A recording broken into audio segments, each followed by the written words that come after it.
Maneri sasong mansong.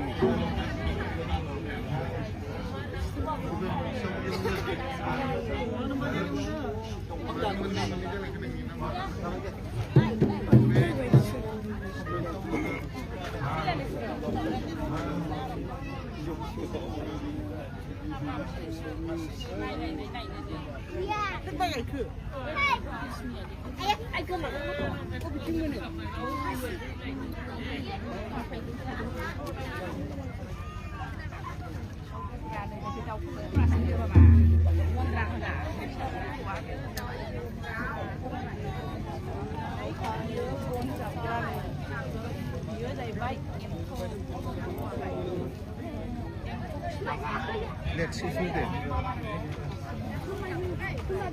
Let's see.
गावखौनो आत्मपरिचय लानानै गावनि सिनायथि गावनि सेल्फ डिटारमिनेशनखौ लानानै जोङो मैखोमै गोग्गोमै दिनै थांनानै दङ दा बेखायनो दुलाराय बर' फरायसा आफादनि फिरफिलायानो जोंखौ जेब्लाबो गोसोखांहोयो हारिनि थाखाय निष्ठाबान सम आरो जोंनि थासारिखौ जुजिनानै हारि दानायनि थाखाय खामानि मावनायनि थाखाय फिरफिलानि गेजेरजों जेब्लायबो जोंनि मावथि दैदेनगिरि बिबानगिरि आगुनि दैदेनगिरियानो जा आथिखालनियानो जा इयुनाव जायफोरा दैदेनगिरि हिसाबै मावथि हिसाबै बिबान लागोन बे गासैबो बे फिरफिलानि सिङाव थानानै बे गोथार फिरफिलाखौनो आदर्श आरो मोनसे लामा दिन्थिगिरि हिसाबै लानानै जोङो हाबा मावलांगोन बे बुब्लियाव दुलाराय बर' फरायसा